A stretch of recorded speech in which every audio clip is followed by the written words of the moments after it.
Hace más de 4000 años, Dios se le apareció a Abraham en Mesopotamia y le dijo: Vete de tu tierra y de tu parentela, y de la casa de tu padre, a la tierra que te mostraré, y haré de ti una gran nación.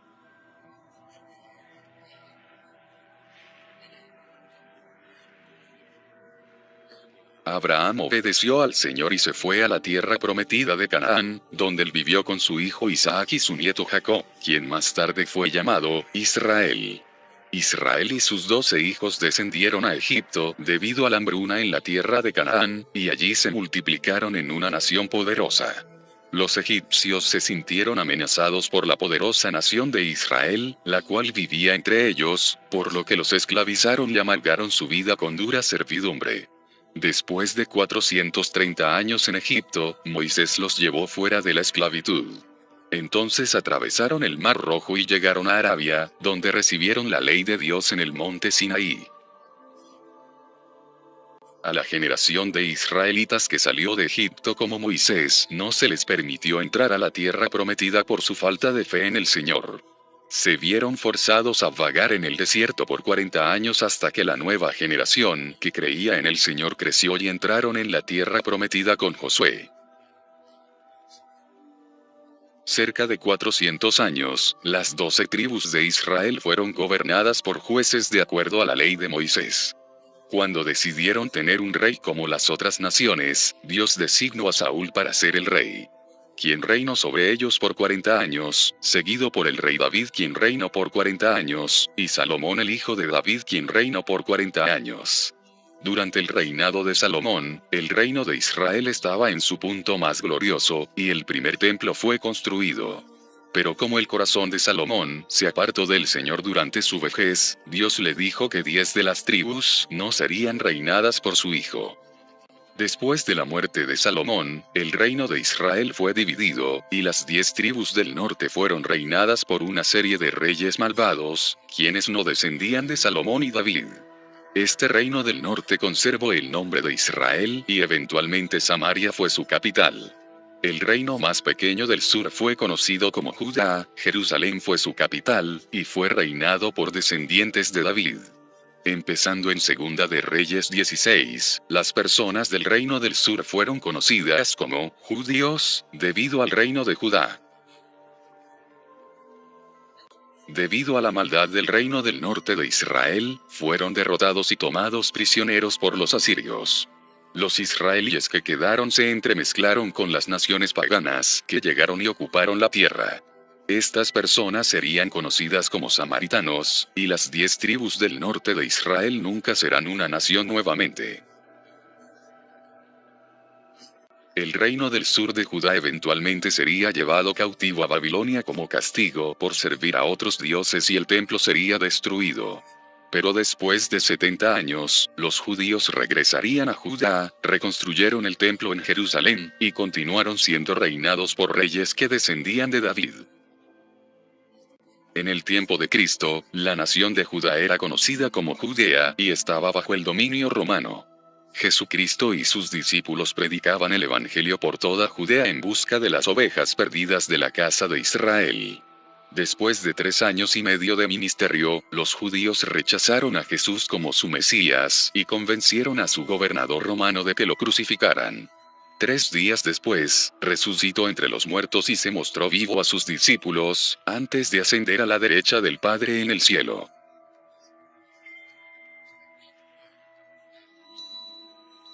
Poco antes de que Jesús fuese crucificado, él profetizó que como castigo por rechazarlo, Jerusalén sería quemada, el templo sería destruido, y los judíos serían llevados cautivos a todas las naciones.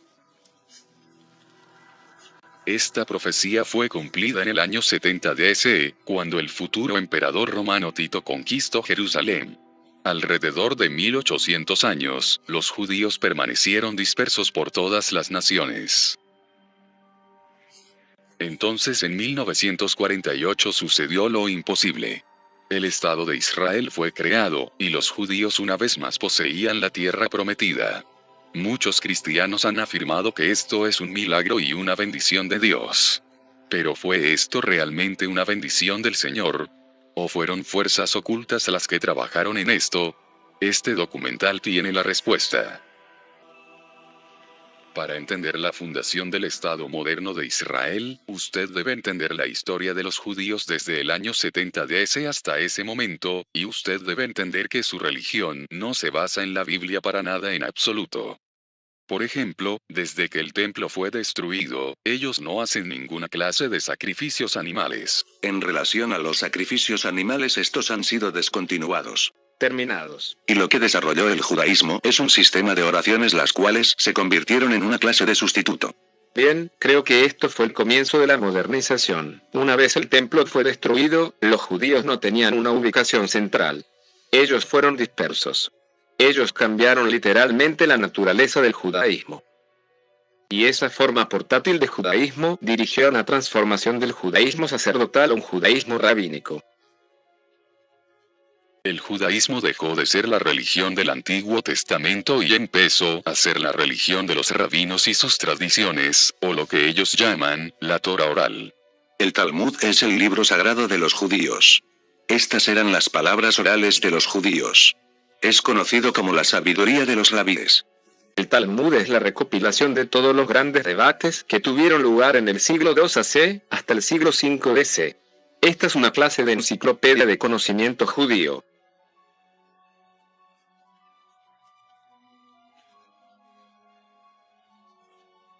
La mejor forma de llamarla sería la Wikipedia judía de los siglos. Sí, porque muchas personas participaron en ella. No fue escrita por una sola persona. Fueron varios cientos de estudiosos, cientos de autores. De acuerdo al judaísmo, la ley oral, o lo que más adelante sería conocido como el Talmud, fue dada a los 70 ancianos, que llegaron a la base del monte Sinaí, pero no se les permitió avanzar más. Los fariseos creen que estos 70 ancianos recibieron una revelación mucho más profunda y extensiva que Moisés, la cual no era para ser escrita. Era para ser pasada oralmente. Estas tradiciones orales tienen prioridad sobre el Torá escrito, o lo que nosotros conocemos como Génesis a Deuteronomio. La evidencia de esto es encontrada en el Talmud. Eruvin 21b. Hijo mío, sé más cuidadoso en el cumplimiento de las palabras de los escribas que las palabras del Torá. Esto es lo que diferencia a los ortodoxos de los no ortodoxos. Los no ortodoxos ven el Talmud como algo hecho por el hombre, Más hecho por el hombre en desarrollo. mientras que ustedes creen que el Talmud fue inspirado por Dios. Si fue inspirado por Dios, claro. Cualquier cosa que tenga que ver con la escritura es considerada la palabra de Dios por un gran segmento de la... Incluyendo el Talmud. Sí. Él dijo, ustedes no creen en la religión de Moisés. Ustedes tienen por religión. Él le dijo a los judíos, ustedes tienen por religión las tradiciones de los ancianos. En Marcos 7:7, Jesús les dice a los fariseos: en vano me honran, enseñando doctrinas de hombres. Y el Talmud es doctrina de hombres. No es posible para una persona común y corriente que no ha sido entrenada a leer simplemente el Talmud y entender la ley oral, es completamente complejo y usted necesita de un profesor. ¿Un rabino ha leído este libro de principio a fin? No lo sé, esto depende de lo que hayan estudiado. ¿Usted lo ha leído de tapa a tapa? No podría decir que he leído los 36 volúmenes, pero he leído varios. Sí, pero estoy seguro de que personas que dedican sus energías a estudiar lo han hecho. Los judíos siempre han sabido a través de toda la historia que si los cristianos supieran lo que está escrito en el Talmud, se enojarían, de tal manera que los judíos han sido capaces de ocultar sus afirmaciones más blasfemas sobre Jesucristo porque las personas no hablan hebreo. Esto es lo que ellos dicen sobre Jesús en el Talmud. Hay secciones allí sobre Jesús. De hecho, hay un libro entero que ha sido escrito por el director de estudios judaicos en la Universidad de Princeton, Dr. Schaffer, un judío. Él escribió el libro, Jesús en el Talmud. Así que si usted quiere saber qué tiene que ver Jesús con el Talmud, consiga el libro, Jesús en el Talmud del Dr. Schaffer. Peter Schaffer es el director de estudios judaicos en la Universidad de Princeton. En el libro, Jesús en el Talmud, él documenta y analiza cada una de las veces que Jesús es mencionado en las páginas del Talmud. Tenga en cuenta que el Talmud fue escrito cientos de años después de la vida de Jesús, y este tiene referencias de Jesús en él, y estas son blasfemas y odiosas referencias. De acuerdo con el Talmud, Jesús fue el resultado de un adulterio, el hijo bastardo de María y un soldado romano llamado Pantera. Él pasó su juventud en Egipto, donde él aprendió magia negra, idolatría y hechicería. Dicen que Jesús nació de una ramera, que María era una ramera. Ella tuvo relaciones sexuales con muchos hombres. El padre era un centurión romano.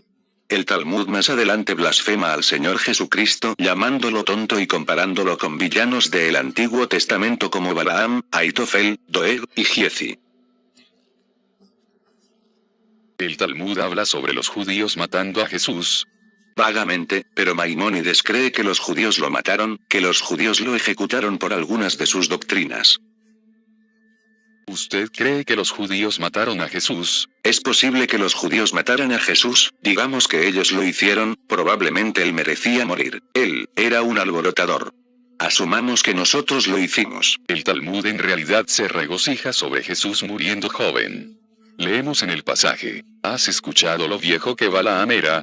Él respondió: hombres sanguinarios y engañadores no vivirán ni siquiera la mitad de sus días. Esta continúa con que tenía 33 años. Usted dirá: espere un momento, ese pasaje dice Balaam, no Jesús. Pero miremos a la nota de pie de página. Balaam es utilizado en el Talmud como una clase de Jesús. No solo eso, en la Enciclopedia Judía, volumen 2, página 469, debajo de Balaam dice: Balaam, dado a Jesús en Sanedrín 106 Veijitin 57a. Peter Schaffer afirma en su libro, Jesús en el Talmud, que no hay duda que el relato de la ejecución en el Talmud se refiere a Jesús. De hecho, el libro afirma: no hay razón para sentirse avergonzado, porque ejecutamos justamente a un blasfemo e idólatra. Jesús merecía la muerte, y él recibió lo que merecía. En otros lugares el libro afirma: él era un blasfemo e idólatra, y a pesar de que a los romanos no les importaba demasiado, nosotros insistimos en que él recibiera lo que merecía. Incluso convencimos al gobernador romano, o más exactamente, lo forzamos a aceptar, a que este impostor hereje necesitaba ser ejecutado, y estamos orgullosos de eso. Schaffer dijo en un artículo que apareció en Publishers Weekly, acerca de su nuevo libro: ciertamente no quiero herir el diálogo judío-cristiano. Pero el diálogo requiere honestidad, y estoy tratando de ser honesto. Hay judíos mesiánicos hoy, que quieren tomar el Talmud y hacerlo cristiano. Listo, y Deuteronomio capítulo 24, 19 al 22, cuando siegues tu mies en el campo y olvides alguna cabilla en el campo, no volverás para recogerla. O sea, si estás cosechando y te olvidas una ramita, no seas miserable, dice, no seas tacaño. Si te olvidaste de una rama o de un arbolito de cosechar, déjalo, no puedes tocar eso. No volverás para recogerla, porque será para el extranjero, huérfano, viuda. Y habrá que añadir esto: la ley talmúdica nos ordena también dar al inválido, al ciego, al sordo, al mudo y todo discapacitado. Y habrá que añadir esto: la ley talmúdica nos ordena también dar, y habrá que añadir esto: la ley talmúdica nos ordena también dar, y habrá que añadir esto: la ley talmúdica nos ordena también dar. ¿Cómo usted puede tomar un libro maldito y hacerlo cristiano? Todas las mentiras sobre Jesús están allí. Los padres de la iglesia culparon a los judíos por la muerte de Jesús. Y esto es lo que Pablo está haciendo en 1 de Tesalonicenses 2, 14, 15.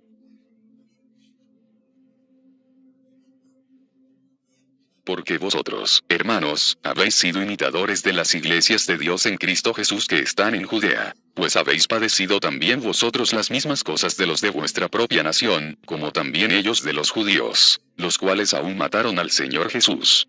Esto ha envenenado la mente de las generaciones de cristianos desafortunadamente. ¿Sabe a esto? Así que, 1 de Tesalonicenses 2, Es Pablo. Hasta este día el 26% de todos los americanos cree que los judíos fueron los responsables de la muerte de Jesús. Cuando Mel Gibson lanzó La Pasión de Cristo, ellos decían: oh, él es un antisemita. ¡Qué persona más horrible! Él decía que los judíos habían matado a Jesús. Bien, esto es lo que la Biblia dice. La película La Pasión de Cristo, cuando se lanzó, pasó de 26% a 36% porque la gente cree todo lo que ve. Retrata a los judíos como personas malvadas, lo cual no tiene sentido.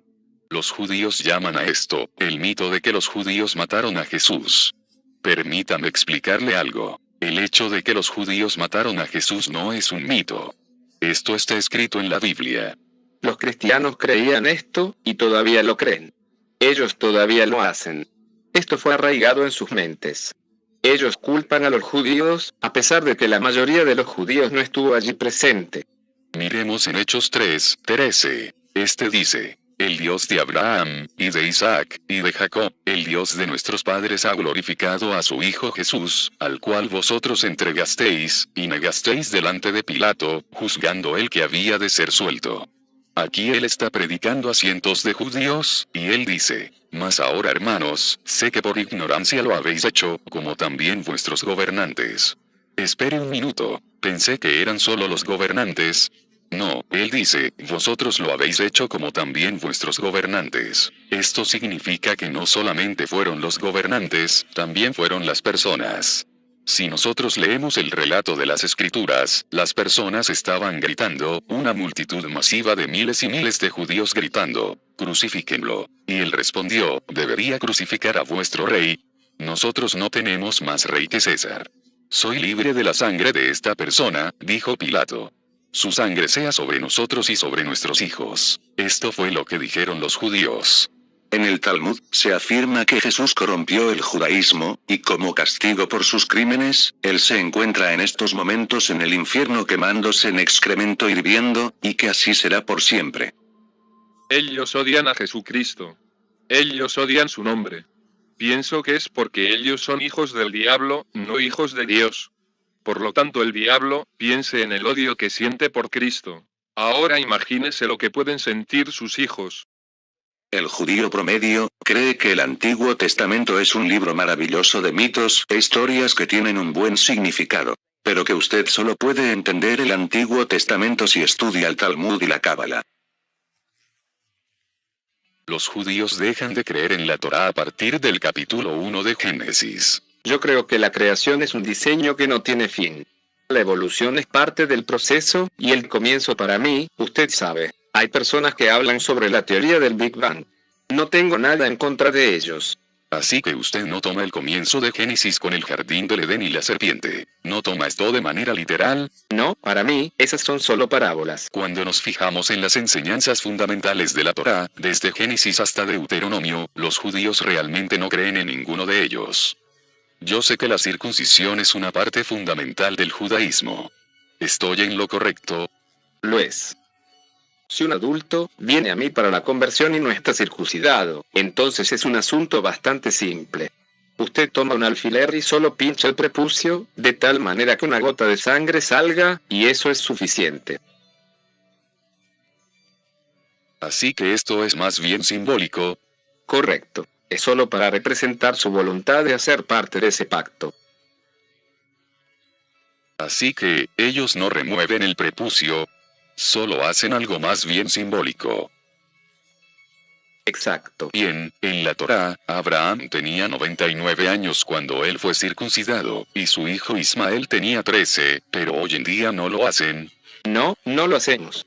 Ahora nosotros como cristianos en el Nuevo Testamento no practicamos la circuncisión, pero los judíos, recordemos, que están diciendo que ellos todavía siguen esa ley mosaica, así que si ellos realmente la siguieran, ellos tendrían que remover el prepucio y circuncidar al convertido. Esto es lo que la Torá enseña. He escuchado decir muchas veces: oh, los judíos solo creen al Antiguo Testamento, ellos creen todo lo que hacemos, excepto por Jesús. Y eso es una mentira. Ellos no creen en Dios. Ellos no creen en Jesucristo. Ellos no creen en el Antiguo Testamento. No creen en nada de esto. ¿Y cómo se determina lo que es bueno de lo que es malo? Eso es llamado civilización. Las personas se reúnen y determinan: usted no debe robar. Así que la civilización dice: eso es malo. De esta forma es como medimos lo bueno. Si usted viene de una sociedad donde robar es bueno, entonces esta es la forma como esa civilización determina lo bueno de lo malo. Si usted no roba, usted es malo. Si usted roba, entonces es parte de nosotros. Hay algo correcto y algo errado. Robar es siempre malo porque Dios así lo dice. No hay absolutos en mi opinión. Dice en Juan 5, 46, 47. Porque si vosotros creyeseis a Moisés, me creeríais a mí, porque de mí escribió él. Y si a sus escritos no creéis, ¿cómo creeréis a mis palabras? Jesucristo les está diciendo a los judíos en aquel día que ellos no le creían a Moisés. Todo su reclamo era que ellos le creían a Moisés, y ellos no creían en Jesús. Pero él explica aquí, que si ellos no creían en él, entonces ellos no creían en Moisés. Nosotros practicamos diferente. Nosotros creemos diferente, y quizás nuestro enfoque es diferente, pero el destino es el mismo. Nosotros tratamos de llegar a Dios. Así que usted cree que todas las religiones van a un mismo destino tomando diferentes rutas para llegar allá. Exactamente, y diferentes formas de llegar allí, y diferentes concepciones de cómo llegar allá, pero esto no hace a nadie mejor que otro. No hay un único camino a Dios. No hay una comprensión de Dios. Para entender a Dios, nosotros necesitamos entendernos los unos a los otros. Tenemos que entendernos a nosotros mismos. No hay tal cosa como la salvación que transforma. Usted hace lo que es correcto y usted se salva a sí mismo cada momento. Dios no está en el cielo. Si alguien empieza a decirme que un alma está en el cielo, ¿qué saben ellos sobre las almas espirituales de las personas en el cielo?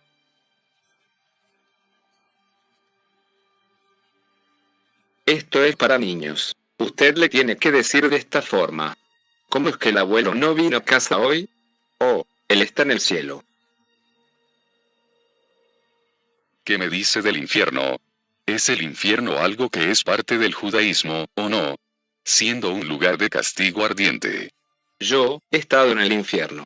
Lo que nosotros llamamos infierno es el Valle de Hinnom. También llamado Topet, correcto. Hay un lugar, a las afueras de Jerusalén, que es llamado el Valle de los Hijos de Hinnom.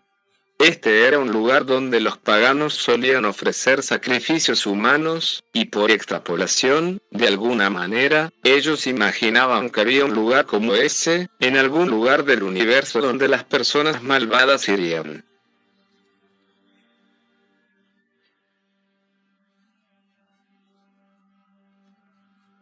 Así que usted no cree que el Antiguo Testamento enseña ninguna clase de infierno literal. No.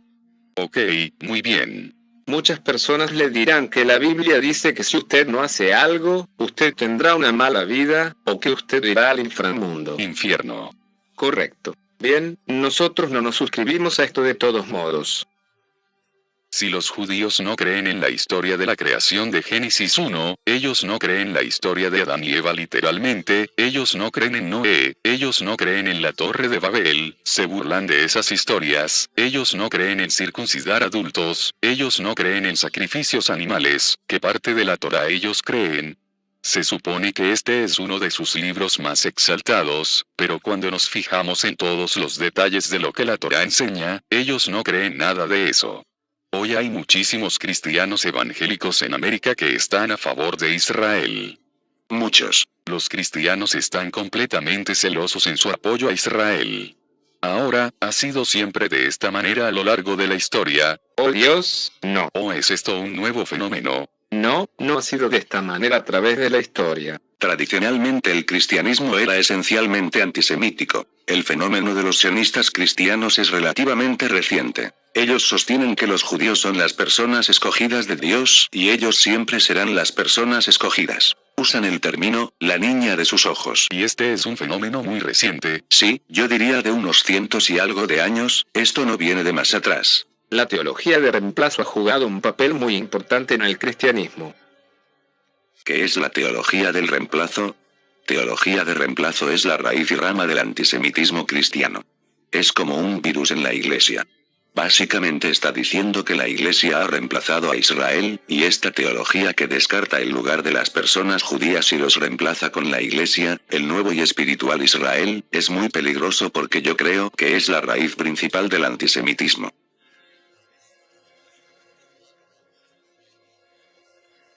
Muchos teólogos, a través de los siglos, han predicado teología de reemplazo. ¿Puede mencionar algunos de los que han predicado esto? Tengo aquí todo sobre Juan Cristónomo. Él es el jefe de la iglesia antisemita. La sinagoga es peor que un burdel. Es la guarida de los sinvergüenzas y reparación de las bestias salvajes. El templo de los demonios dedicado a cultos idólatras. El refugio de libertinos, y la caverna de los demonios. Esta es una asamblea de judíos criminales. Un lugar de reunión para los asesinos de Cristo. Una guarida de ladrones, una vivienda de iniquidad, refugio de demonios, un golfo y abismo de perdición. Diré las mismas cosas sobre sus almas. Atentamente, Juan Cristónomo.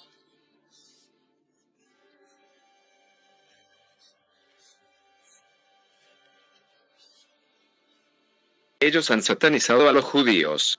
Esto está todavía presente en la mente de muchos. A través de la historia, los cristianos no han mirado a los judíos como las personas escogidas. Ellos los han mirado como las personas que rechazaron a Cristo y fueron por lo tanto rechazados por Dios. Por ejemplo, el último libro escrito por Martín Lutero antes de que él muriera fue llamado Sobre los judíos y sus mentiras, y en este libro, él da todo tipo de argumentos bíblicos del por qué los judíos no son las personas escogidas, y también él expone muchas de las enseñanzas blasfemas del Talmud. En su último sermón, él predicó sobre los judíos, y él decía que los judíos odiaban a nuestro Señor y Salvador Jesucristo, y por medio de su conducta pérfida, ellos crean toda clase de estratagemas y artimañas para engañarnos. Y él estaba tan enojado con ellos, que en realidad él dijo que deberíamos ir y quemar todas sus copias del Talmud. Él estaba furioso sobre el Talmud. Por supuesto, los judíos hoy día lo consideran un antisemita. San Agustín no fue mejor. Él también era un antisemita. Correcto. Él fue muy ofensivo. Todo esto solo es puro odio. No importa si usted está escuchando a Juan Cristónomo, San Agustín, Pedro el Venerable, Martín Lutero, Juan Calvino, nombre el reformador que quiera, a través de la historia, todos ellos dicen la misma cosa sobre los judíos, que ellos son la sinagoga de Satanás y que es una religión falsa. Esa doctrina de que los judíos son todavía las personas escogidas es una nueva doctrina. Antes de finales del siglo XIX, todo el mundo sabía de lo que estamos hablando ahora. Pero algo empezó a cambiar, primero con el Dr. Cyrus Scofield. Scofield fue un hombre divorciado que tenía problemas con el alcohol y era un abogado que se volvió predicador. Él dejó a su primera esposa Leontine Serré en 1883. Eso fue el año después de que él escribiera su primer libro Usa bien la palabra de verdad. Así que en 1882 él escribe su primer libro y en 1883 él dejó a su primera esposa. Se casa con otra mujer y entonces se hace pastor en Texas muy famoso y muy popular. La Biblia de Estudio Scofield fue editada con la asistencia financiera de unos prominentes hombres de negocios que tenían vínculos religiosos muy cuestionables. Él tenía retenedores judíos quienes lo hicieron miembro del Club de Lotus, una clase de sociedad secreta, y repentinamente tuvo mucho dinero. Este abogado corrupto quien abandonó a su esposa y fue encontrado culpable de numerosos delitos como abogado corrupto. Pero a Scofield le fue dado dinero, y el grupo Oxford de Inglaterra publicó su Biblia. Porque ellos toman a un abogado torcido y hacen de él un editor de la Biblia, y repentinamente ellos tienen millones de dólares para promoverla. Con esa cantidad de dinero, la Biblia despegó, y esta básicamente selló el acuerdo para los judíos. La Biblia de Estudio Scofield está muy a favor de Israel. Es muy sionista. Y este libro más que cualquier otro cambió el pensar de una generación entera de jóvenes predicadores. Otra creencia que los cristianos tienen hoy, y esta es una creencia errada que no se encuentra en la Escritura, es la creencia de que nosotros deberíamos bendecir a Israel. Se remonta a lo que ellos se refieren como el pacto de Abraham. Ellos van a Génesis 12, y dicen, nosotros tenemos que bendecir a Israel si queremos la bendición de Dios. Génesis 12, 1, 3 es la escritura clave donde Dios llama a bendecir a Abraham. Se lee así. Jehová había dicho a Abraham: vete de tu tierra y de tu parentela, y de la casa de tu padre, a la tierra que te mostraré. Y haré de ti una gran nación. Y te bendeciré, y engrandeceré tu nombre, y serás bendición.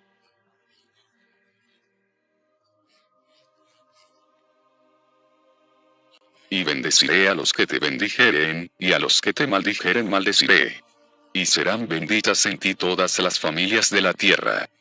Ahora, de acuerdo a esta escritura, Dios está haciendo un pacto con Abraham, y él le dice, te bendeciré. La palabra, te, es singular. Él está hablando a Abraham. Bien, en las notas Scofield, él aplica esta bendición al futuro estado de Israel. Esto no es lo que enseña la Biblia. Muchos cristianos evangélicos hoy día no obtienen su doctrina sobre Israel de nada de lo que está escrito en el Nuevo Testamento. Ellos lo obtienen de las notas de la Biblia de Estudio Scofield. Cuando usted está leyendo estas promesas hechas a Abraham en la Torá, usted se tiene que dar cuenta de lo que la Biblia enseña en Gálatas 3:16, cuando dice, ahora a Abraham y a su simiente fueron hechas las promesas. Ahora si nosotros nos detenemos aquí, todos los cristianos de hoy, o los sionistas, dirán, ¿lo ves?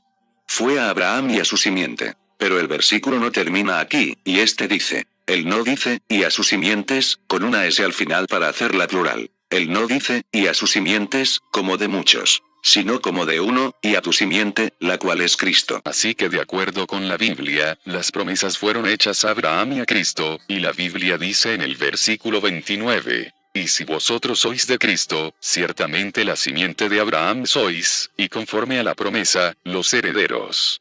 De acuerdo con la Biblia, nosotros como cristianos, seamos judíos o gentiles, somos herederos de las promesas hechas a Abraham. Aquellos que están hoy día en el Medio Oriente en el Estado de Israel, no están en Cristo. El 99% de ellos no creen en Jesús. Por lo tanto ellos no son la simiente de Abraham, y Génesis 12 no aplica para ellos. La gente dirá, bien, tenemos que apoyar a Israel si queremos la bendición de Dios. Si queremos la bendición en nuestra iglesia, si queremos la bendición para nuestra nación, nosotros debemos apoyar al Estado de Israel.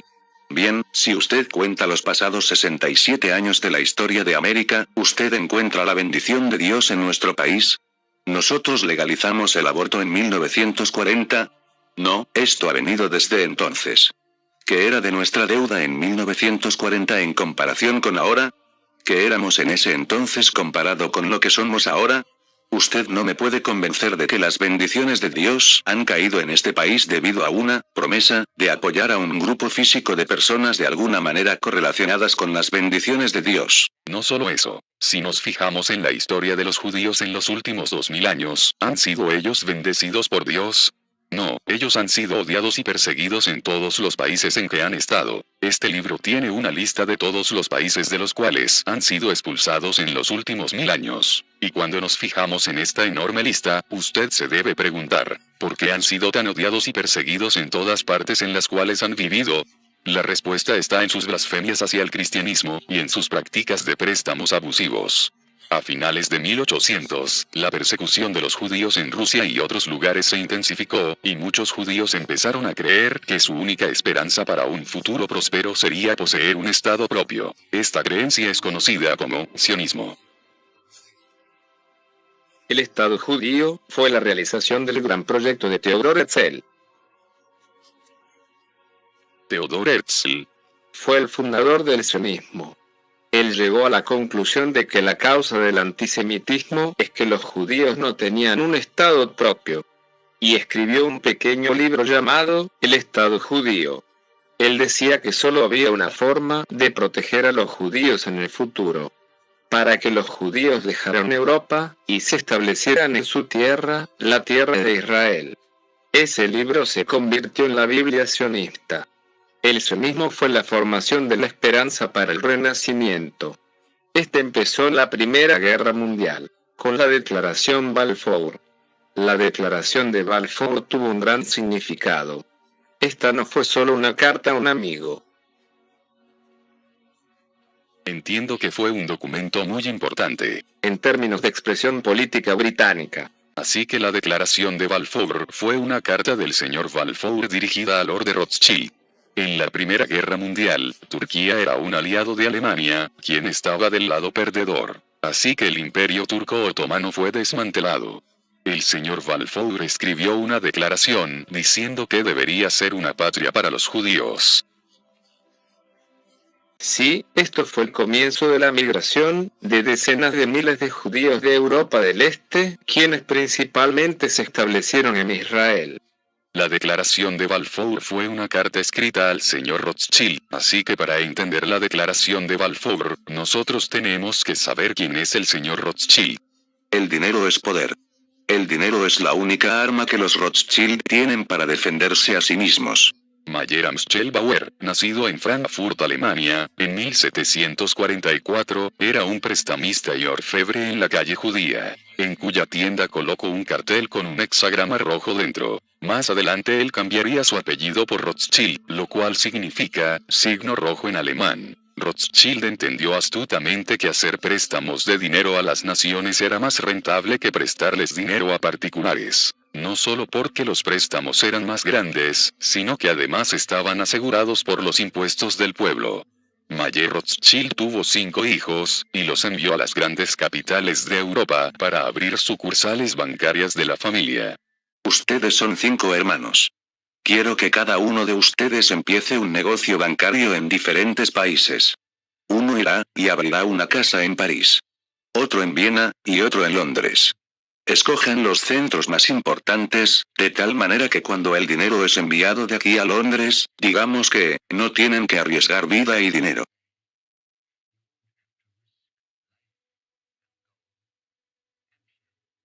Amschel aquí en Frankfurt, enviará una carta a Nathan en Londres diciendo, paga a fulano de tal. Y esto será compensado por préstamos desde Londres a Frankfurt.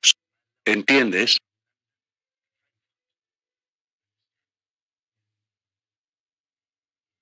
En sus días, habrán muchas guerras en Europa. Y las naciones que tengan dinero para guardar y transportar, vendrán a los Rothschilds, porque será lo más seguro. Sus 5 casas bancarias cubrirán toda Europa. Pero ustedes serán una sola firma, una familia. Los Rothschilds, que siempre trabajan juntos. Este será su poder. Cuando Mayer Amschel Rothschild murió en 1812, él dejó un testamento instruyendo a sus hijos sobre cómo la casa Rothschild debía funcionar. Todas las posiciones principales en la casa Rothschild estarían a cargo por miembros de la familia. La familia se tenía que casar con sus primos o segundos primos, para preservar así su inmensa fortuna. Los herederos Rothschilds tenían estrictamente prohibido divulgar la cantidad total de su gran fortuna. Toda la familia se vio impulsada por el deseo insaciable de acumular riqueza y poder.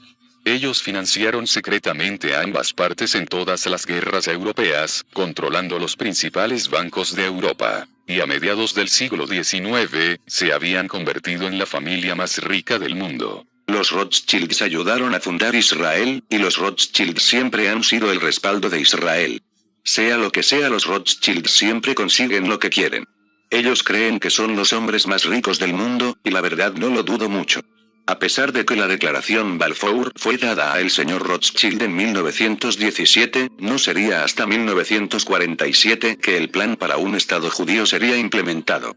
Esto tomaría los horrores de la Segunda Guerra Mundial para atraer la opinión pública tras la creación del Estado judío en la tierra de Palestina.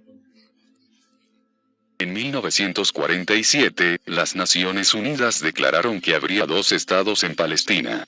Uno sería un estado judío y el otro un estado palestino. La delegación de los Estados Unidos apoyan los principios fundamentales de las recomendaciones unánimes de las Naciones Unidas, que prevé la partición e inmigración.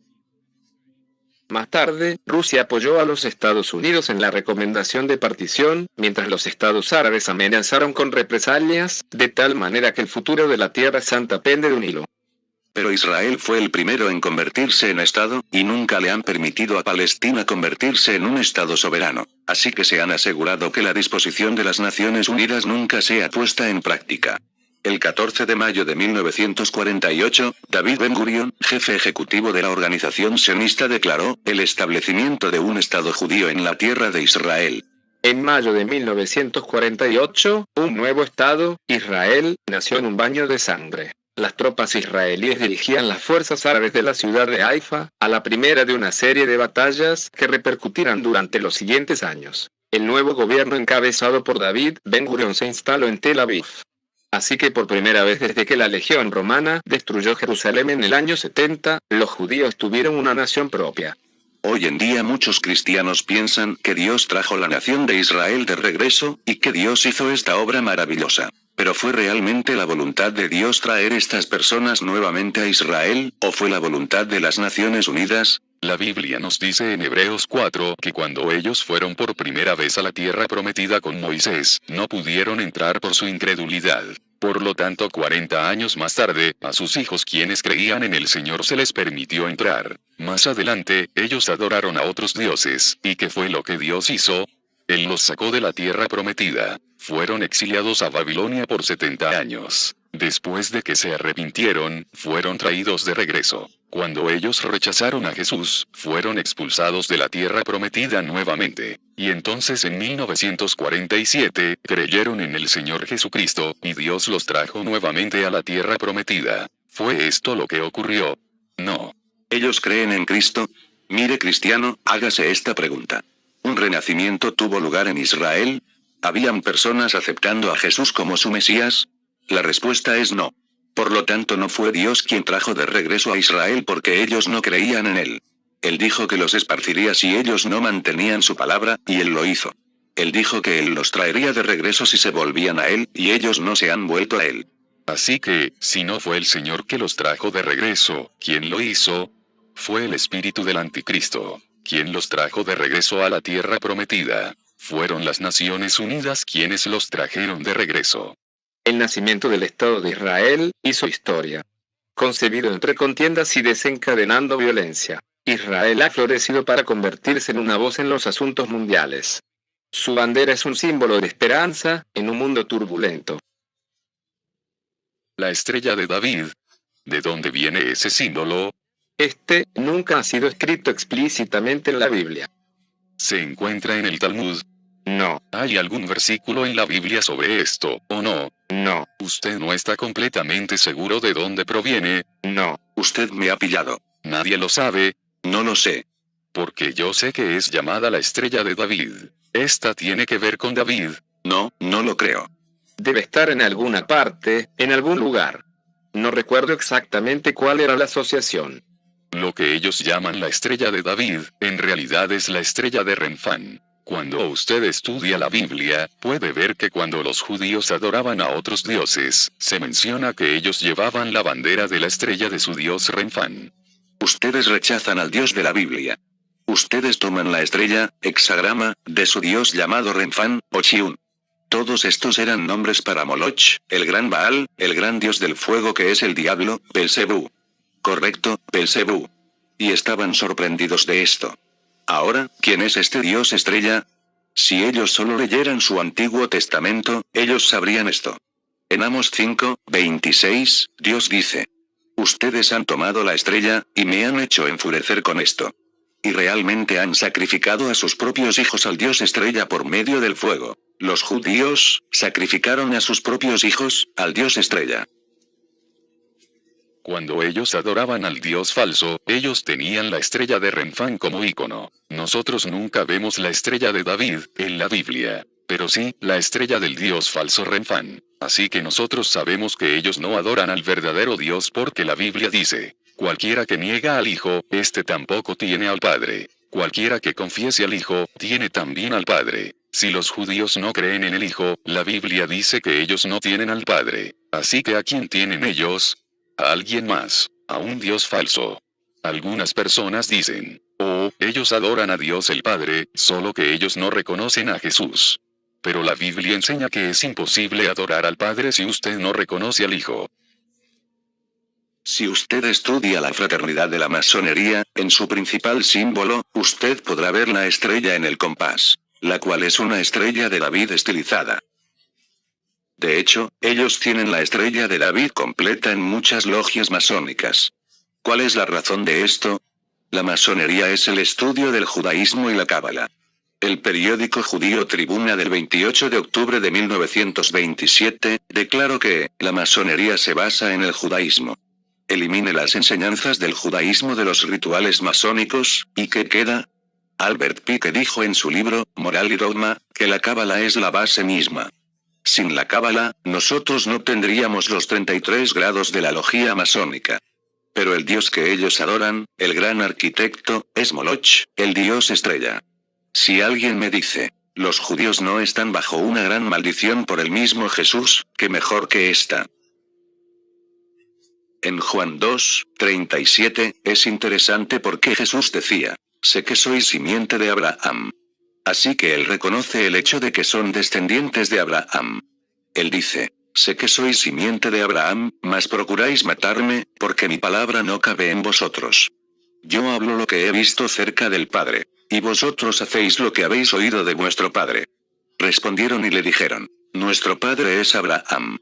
Jesús les dijo, si fuerais hijos de Abraham, las obras de Abraham haríais. Es interesante porque en el versículo 37, él dice que son simiente de Abraham. Pero en el versículo 39, él los está cuestionando y les dice, si fuerais hijos de Abraham, las obras de Abraham haríais. Y él básicamente está diciendo que ellos no son los hijos de Abraham por lo que nosotros hablamos anteriormente. El pasaje dice, vosotros sois de vuestro padre el diablo. Así que el mismo Jesús dijo que podría ser simiente de Abraham, pero que él no los considera hijos de Abraham. Hay otro pasaje en el Evangelio de Juan, Juan capítulo 8, versículo 44, donde Jesucristo dice que los judíos son los hijos del demonio. Esto es lo que le está predicando. Jesús mismo dijo, vosotros sois de vuestro padre el diablo, y los deseos de vuestro padre queréis hacer. Él ha sido homicida desde el principio, y no permaneció en la verdad, porque no hay verdad en él. Cuando habla mentira, de sí mismo habla, porque es mentiroso, y padre de mentira. Así que de acuerdo al Señor Jesucristo, ellos son de su padre el diablo. Jesús dijo que ellos no estaban siguiendo a Abraham, ellos no estaban siguiendo a Moisés, ellos no estaban siguiendo a los profetas, ellos no estaban siguiendo a Dios. Él dice que ellos estaban siguiendo a su padre el diablo. En Apocalipsis 2 y 3, hay versículos muy interesantes los cuales hablan sobre los que dicen ser judíos y no lo son, mas son la sinagoga de Satanás.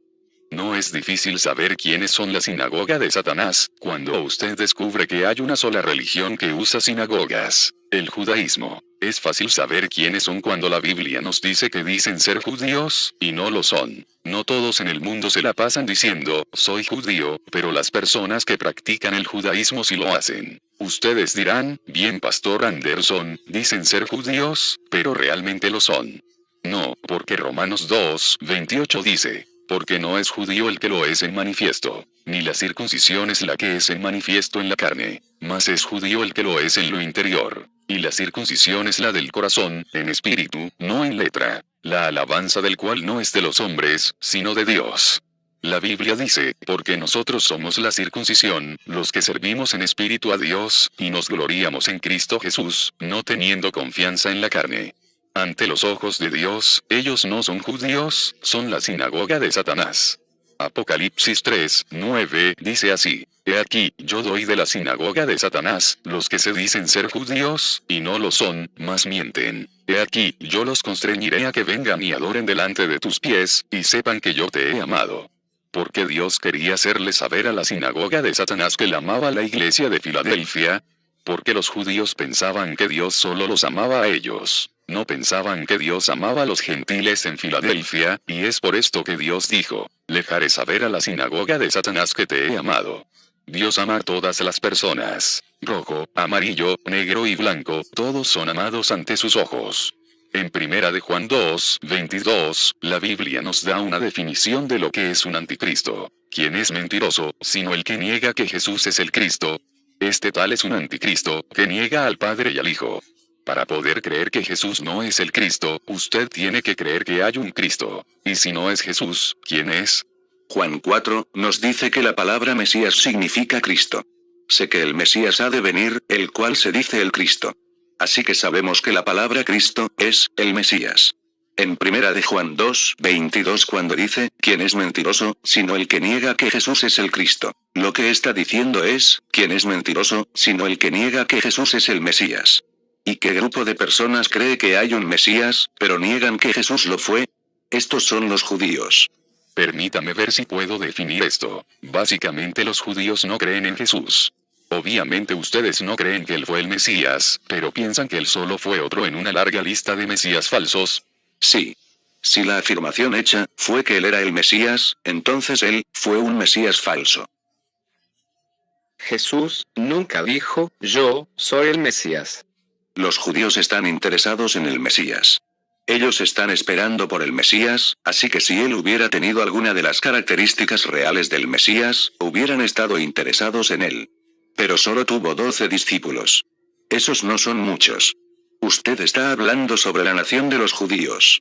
Ellos no le podrían haber derrotado. No le creyeron. Los cristianos inventaron la idea de un Mesías fracasado. A pesar de que él fracasó, lo consideran el Mesías. Nosotros lo rechazamos porque si usted pierde, entonces no eres el Mesías. Todavía están a la espera de otro Mesías, y sabemos que ese otro Mesías es el Anticristo. ¿Cuáles son las características del Mesías judío? Un rey muy poderoso, que establecerá la paz y bienestar en la tierra. Paz mundial. Paz mundial.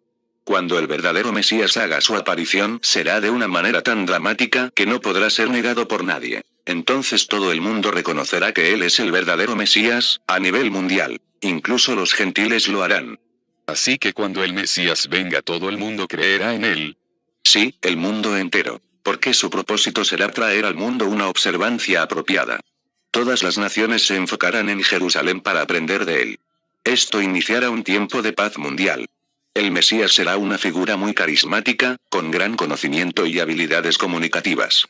Él también será un gran guerrero. Será el defensor de los judíos, y vencerá a todos sus enemigos de manera permanente. Si usted escucha la manera como los judíos describen a su Mesías, ellos pintan la figura de lo que la Biblia describe como el Anticristo. Él conquistará el mundo entero. Él traerá la paz por medio de la guerra. Todas las religiones del mundo le creerán. Él traerá la paz mundial.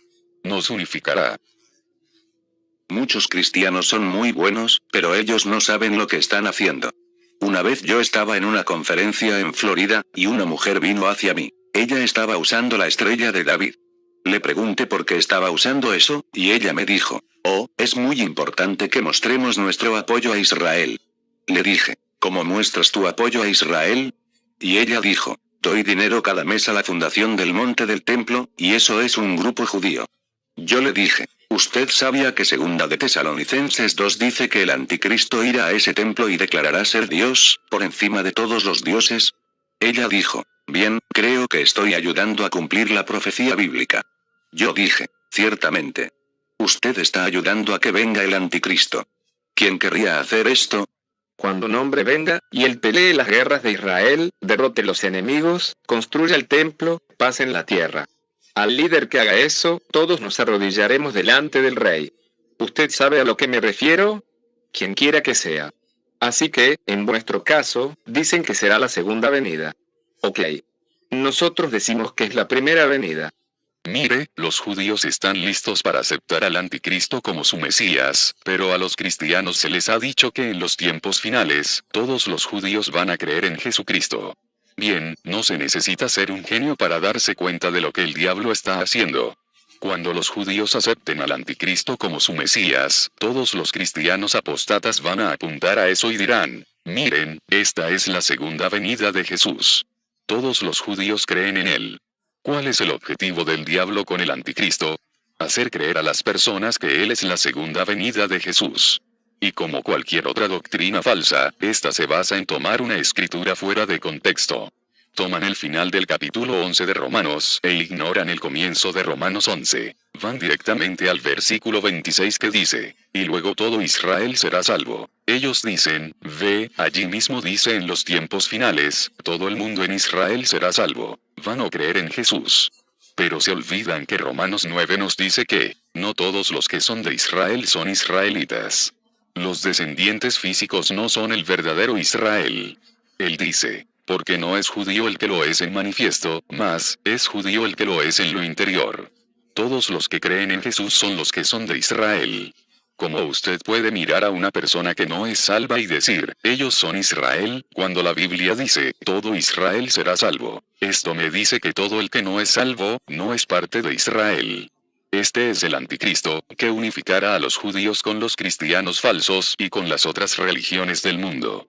Para que el Anticristo de los judíos unifique todas las religiones, el diablo debe convencer a la corriente principal del cristianismo para que vea a los judíos como hermanos en la fe, a pesar de su rechazo y blasfemias hacia Jesús. Teleevangelistas tales como John Gage omiten la clarísima enseñanza del Nuevo Testamento, y aplican las promesas hechas a Abraham en Génesis 12, a la moderna Israel rechazadora de Cristo. Y cualquiera que mantenga una posición bíblica de que los judíos no son las personas escogidas de Dios, es etiquetado por los medios como un antisemita. La lucha de Israel es nuestra lucha. Somos uno. Estamos unidos. No seremos desanimados. No seremos derrotados. No seremos intimidados. No nos sentaremos. No seremos silenciados. Somos la peor pesadilla para todos los antisemitas del mundo, y la victoria será nuestra. Pero Israel va a tener que lanzar un ataque preventivo. Escúcheme bien lo que les voy a decir. Habrá guerra contra Irán. Escuche bien lo que estoy diciendo. Yo, David Diamond, predicador, reafirmo lo que enseñé. Habrá guerra contra Irán. No lo van a evitar. Habrá guerra. Israel bombardeará Irán por avión. Ahora viene otro problema, Pastor Balmore. Para bombardear Irán, y vamos a ver un mapa, por favor, me gustaría que me muestren enseguida un mapa. Para bombardear Irán hay un problema. Geográficamente, Irán está lejos de Israel. Ahí pueden ver el mapa. Está lejos de Israel. Acá ustedes pueden ver a Israel y ahí está Irán. ¿Cómo llegamos a Irán? Hay un serio problema. La distancia es enorme. Hay países en medio. Está Siria, que es enemigo de Israel. Está Irak. Está Arabia Saudita. No es fácil bombardear. E Irán, podemos volver acá por favor a la prédica, gracias. Mire la distancia entre uno y otro. Ahora el problema se agrava, porque Irán está lejos de Israel, aunque el presidente Obama está tibio, no quiere ir a la guerra, no quiere ir a la guerra Obama. Pero y es más, Obama le dice a Israel, esto es lo más terrible, mire, a mí me da rabia esto, oiga, créame, me da rabia, hombre. ¿Sabe? Obama dice, no ataquen a Irán. Yo me pregunto esto, ¿y quién le dijo al presidente Obama que Israel tiene que pedirle permiso a él para defenderse? ¿Quién se cree que es? Yo no entiendo. Israel no es una colonia yanqui. Israel es pueblo de Dios. Es más, a mí me gustó la posición que tuvo el primer ministro de Israel. Dijo, Israel no consultará con Estados Unidos para intervenir en Irán. Es que es lo correcto. Mire, Israel actuará, le guste a los yanquis o no. Si usted no va a apoyar a Israel y a los judíos, entonces no lo apoyo. Gracias y Dios lo bendiga. Nosotros apoyamos a las personas de Israel.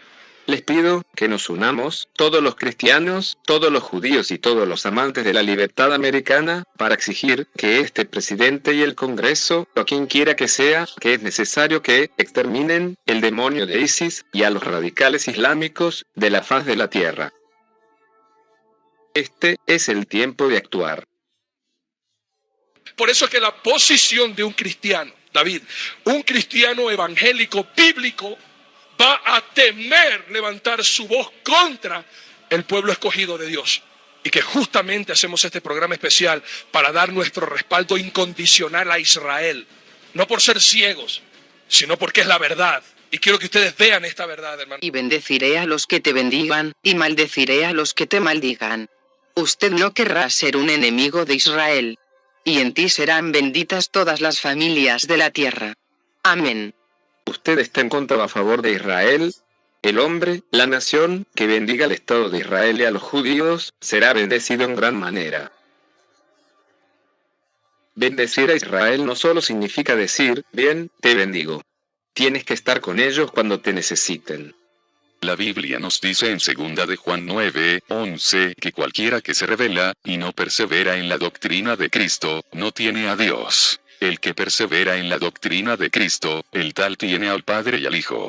Si alguno viene a vosotros, y no trae esta doctrina, no lo recibáis en casa, ni le digáis, bienvenido. Porque el que le dice bienvenido, comunica con sus malas obras. ¿Y qué es lo que usted hace cuando le dice bienvenido? Usted los bendice. Así que el cristianismo de hoy en día nos dice que debemos bendecir a Israel si queremos que Dios nos bendiga. Pero segunda de Juan enseña que si nosotros bendecimos a quienes niegan al Hijo de Dios, nosotros participamos de sus malas obras. Evangélicos, por supuesto, son un gran segmento de la cristiandad americana. Los bautistas del sur, pentecostales, asambleas de Dios, todos están a favor del sionismo. Muchos de ellos deberían cerrar la puerta a la conversión y decir, oh, usted no necesita a Jesús. Usted es un judío. En el Houston Chronicle, John Gage fue citado diciendo, no estoy tratando de convertir a los judíos a la fe cristiana. No hay nada en la noche para honrar a Israel que tenga este propósito. De hecho, tratar de convertir judíos es una pérdida de tiempo. Los judíos quienes tienen sus raíces en el judaísmo no se van a convertir al cristianismo. El resto, ya sean budistas u otros, necesitan creer en Jesús. Pero no los judíos. Los judíos tienen un pacto con Dios que nunca ha sido reemplazado por el Nuevo Testamento y el cristianismo. Realmente esto es la cosa más antisemítica que usted podría decir. No evangelice a los judíos. Esto los va a llevar al infierno. La Biblia dice, el que cree en el Hijo tiene vida eterna, mas el que no cree al Hijo no verá la vida, sino que la ira de Dios está sobre él. Pero John Gage enseña que los judíos ya son muy buenos para ir al cielo y que no necesitamos predicarle a los judíos. John Gage está completamente errado. La Biblia nos dice que tenemos que predicar el Evangelio a toda criatura. Mencioné antes sobre el divorcio de Scofield y su nuevo casamiento. ¿No es interesante que John Gage tiene la misma historia? Se divorcia de su esposa, y se casa nuevamente con otra mujer, lidera una gran iglesia, haciendo hincapié en Israel hasta el punto de idolatría. Libres, es verdaderamente libres. Dele la alabanza y la gloria a Dios. Desde las 18,000 personas que pertenecen a su iglesia en San Antonio, Texas, a las 99 millones de casas que sintonizan su programa semanal de radio y televisión, John Gage ha construido un imperio compartiendo la doctrina de Israel con evangélicos de todo el mundo. Y como líder de CUFI, su poder se extiende desde el púlpito a la política. John Gage es un maestro blasfemo y falso, quien enseña que Jesucristo no vino a esta tierra para ser el Mesías. El libro, En defensa de Israel, sacudirá la teología cristiana. Las escrituras prueban que los judíos no rechazaron a Jesús como su Mesías. También se prueba que Jesús no vino a esta tierra para ser el Mesías. Se probará que fue una conspiración entre Roma, el sumo sacerdote y Herodes para ejecutar a Jesús como un insurrecto demasiado peligroso para vivir. Debido a que Jesús sí rehusó por palabra hecho afirmar que él era el Mesías, ¿cómo pueden ser culpados los judíos por rechazar lo que nunca se ofreció? Léalo en el impactante libro, En defensa de Israel. Este libro reciente del pastor John Gage es dirigido a generar discusiones entre los cristianos de todo el mundo. John Gage no es un bautista independiente, o un creyente de la Biblia King James, así que muchas personas que vean este video pensarán, bien, estos no son bautistas independientes. Perfecto. ¿Qué me dicen de Samuel Heap, quien hace un año predicó en una iglesia en Idaho y dijo, casi puedo citarlo palabra por palabra, usted sabe cómo yo nunca llamo a Jesús? Nunca lo llamo mi Mesías. Nunca llamo a Jesús mi Mesías. ¿Usted sabe por qué? Usted dice, bien, él es mi Mesías. Él no es su Mesías, a menos que usted sea un judío. ¿Es usted del linaje de los gentiles? Perfecto. A nosotros nunca se nos prometió un Mesías. Lo siento, pero Samuel Heap está errado. Y él debe ser popular incluso entre los bautistas independientes, pero esto está errado, ya que Sam Heap, o Peter Ruckman, o quien quiera que sea. La palabra de Dios es santa, y nosotros no le permitiremos, ya sea Scofield, o John Gage, o nuestro predicador favorito, influir en lo que en realidad dice la palabra. Jesucristo es el Mesías. Él es mi Mesías, y Él es el Mesías de todos. John Gage continúa diciendo en el artículo del Houston Chronicle, muchos cristianos teólogos son antisemitas, porque ellos dicen que el pacto con los judíos se terminó, que los judíos han sido reemplazados por el cristianismo, y que Israel no merece el apoyo militar de América. No solamente a los cristianos sionistas les gusta la enseñanza de John Gage sobre los cristianos y su apoyo a Israel, sino que también ellos demandan que el gobierno de Estados Unidos apoye a Israel financiera y militarmente. Y como los cristianos evangélicos conforman una gran parte de la población electoral, todos los políticos obedientemente viajan a Israel para orar al Dios judío en el Muro de los Lamentos. Hay una gran mayoría de personas del Partido Conservador Social, evangélicos y republicanos quienes se preocupan bastante por este tema, y si ellos ven a Ted Cruz aparecer en las noticias del canal Fox y dice, estoy 100% a favor de Israel. Cuando ven que esto ocurre, muchos de los votantes dirán, hey, este Ted Cruz es mejor de lo que pensaba. De hecho ellos tienen el evento de los Cristianos Unidos por Israel, CUFI, la cual es una organización cristiana evangélica que está muy pero muy a favor de Israel. Esta es una imagen de Rand Paul orando con ellos. Permítame decir esto. Los que odian a Israel odian a América, y quienes odian a los judíos odian a los cristianos. La oposición a Israel es la oposición a Dios, y no me importa lo que los judíos crean, y donde ellos estén en la línea del tiempo espiritual, porque ese no es mi problema. Siempre los soportaré, no importa lo que hagan, o dónde están, mientras invoquen el nombre de Jehová, el Dios de Abraham, Isaac y Jacob, son mis hermanos.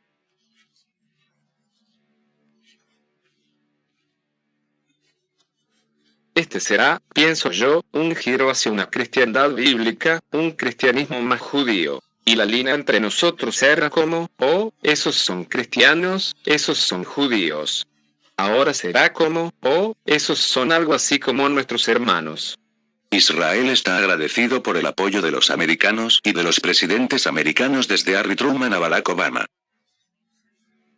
De hecho, estoy muy orgulloso de decir que ningún gobierno de Estados Unidos ha hecho más para apoyar la seguridad de Israel más que el nuestro. Ninguno. No deje que le digan lo contrario. Esto es un hecho. Israel tiene derecho a defenderse y es el deber de América apoyarlos.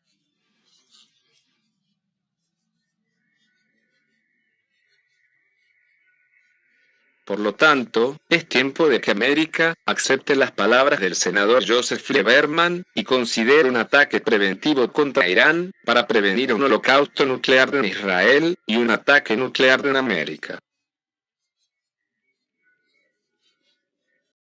En Segunda de Crónicas 19, un rey piadoso de nombre Josafat iba a ayudar a Israel militarmente. Esto es lo que Dios dice en el versículo 2. Y le salió al encuentro Jehú el vidente, hijo de Hanani, y dijo al rey Josafat, al impío das ayuda, y amas a los que aborrecen al Señor. Pues la ira de la presencia del Señor será sobre ti por ello.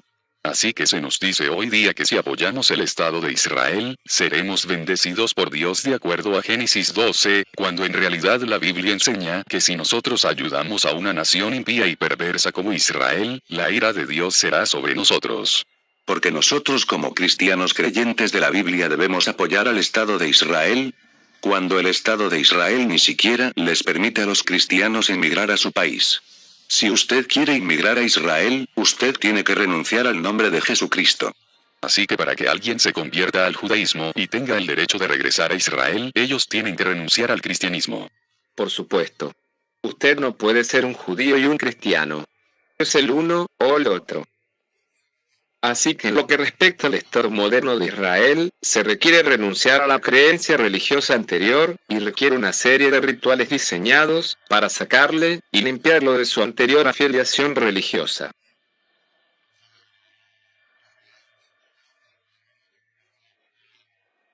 Así que alguien que no es judío no tiene automáticamente una invitación para inmigrar a Israel entonces.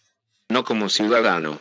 Así que para poder inmigrar a Israel, ellos tienen que renunciar al cristianismo, para ser un ciudadano. Y ellos tienen que ser convertidos por un rabino ortodoxo. Conozco personalmente hombres que han ido a Israel, creyendo que Israel es la tierra prometida, y que los judíos son las personas escogidas, y ellos van con eso en sus corazones, y ellos van a testificarles y decirles sobre Jesús, pero es ilegal en Israel pasar panfletos. La policía vendrá y los acosarán, y estarán bajo la amenaza de arrestarlos o deportarlos. Es verdad cuando la Biblia dice que ellos son los enemigos del Evangelio. Romanos 11, 28. Así que, cuanto al Evangelio, son enemigos por causa de vosotros. Mas cuanto a la elección, son muy amados por causa de los padres. Justo aquí en la palabra de Dios dice, que ellos son enemigos del Evangelio. En junio del 2014, en el mes del desfile del orgullo gay, la Embajada de los Estados Unidos hizo la bandera americana, y debajo de la bandera, ellos izaron la bandera del orgullo gay. En los últimos años, Tel Aviv fue nombrada la ciudad gay número 1 del mundo por la misma comunidad gay. Ellos votaron por Tel Aviv como el lugar número 1 en el mundo. No San Francisco, no Nueva York, sino Tel Aviv. Dios nos estableció para el establecimiento del Estado de Israel. Los símbolos judíos están por todas partes. Saque un billete de $1 de su bolsillo, y mire el gran sello. Usted se dará cuenta que en la cabeza del águila, usted podrá ver la estrella de David hecha de 3 estrellas. Ahora, ¿por qué aparece la estrella de David aquí? Alrededor de esa estrella está la ráfaga de nube de la gloria de Shekinah, que simboliza la gloria de Shekinah que estaba en el tabernáculo. George Washington dijo: quiero que esto aparezca en el billete de $1, así las personas reconocerán la contribución que los judíos hicieron en los Estados Unidos de América. No solamente es que los cristianos han sido enseñados a estar a favor de Israel, sino que también las extrañas doctrinas del Talmud y la Cábala se están infiltrando en las iglesias y son enseñadas como doctrinas cristianas. Por ejemplo, muchos pastores usan el término Shekinah como si esto fuera algo del Antiguo Testamento en hebreo, cuando en realidad esta palabra no se encuentra ni una sola vez en la Biblia. Shekinah se refiere a la divina presencia. Y por cierto, esta es una palabra femenina, no masculina. Por ejemplo, si Moisés de León hubiera dicho: tengo una idea. Dios es mujer. Esto no hubiera sido bien recibido. Pero él dijo que el antiguo Rabí Shimon enseñó sobre Shekinah, la parte femenina de Dios, y su romance con su pareja divina, el santo. Bendito sea él. Así que hay una creencia de que Dios podría ser ambos sexos, hombre y mujer. Shekinah es la presencia de Dios que mora en el universo. Es lo que emana del ser de Dios. Para los judíos, Shekinah y Dios son uno y el mismo, y es casi prohibido separarlos. Dios se manifiesta a sí mismo, o sí misma, en la forma de inspiración de Shekinah.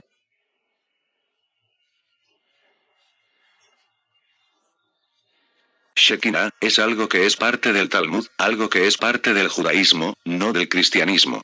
Y aún así, ¿cuántos pastores y predicadores han usado la frase, Gloria Shekinah, en la iglesia, y no es tan siquiera bíblico? Amigos, necesitamos entender esto, que la gloria de Shekinah está entre nosotros. La presencia de la cual hablamos, esa presencia que les vino a los discípulos en la habitación, la gloria de Shekinah, la cual está en todos nosotros como creyentes. La Biblia es muy clara desde Génesis hasta Apocalipsis, que Dios es él, no ella. Si usted enseña que Dios es de ambos sexos, usted tiene un Dios diferente. La Biblia enseña que el hombre fue hecho a imagen y semejanza de Dios, y en 1 Corintios 11 la Biblia dice: porque el varón no ha de cubrir su cabeza, porque es imagen y gloria de Dios, mas la mujer es gloria del varón. Así que de acuerdo a Corintios 11, el hombre no debe cubrir su cabeza, porque el hombre es la imagen de Dios, diferente a la mujer. Es por esto que incluso en Génesis 1:27, dice: y creó Dios al hombre a su imagen, a imagen de Dios lo creó, varón y hembra él los creó. Ellos fueron creados hombre y mujer, pero él fue creado a imagen y semejanza de Dios. ¿Qué significa ser creado a imagen de Dios? Parecerse a Dios. Cuando Jesús caminó en esta tierra, él fue un hombre, y Dios Padre es masculino. Esta es una enseñanza blasfema de la nueva era que adora al espíritu femenino, a la diosa de la Cábala. De aquí es de donde todas estas ideas provienen. Esta es la figura de la letra Shin, del alfabeto judío. Es una letra muy interesante en su idioma. Esta es la primera letra en la palabra Shaddai, es la primera letra en la palabra Shalom, y es la primera letra en la palabra Shekinah, el cual es el nombre del aspecto femenino de Dios. Larga vida y prosperidad. Imagen del Sirach, Padre de verdad. Grandioso. Las personas no se dan cuenta que ellos se bendicen los unos a los otros con esto.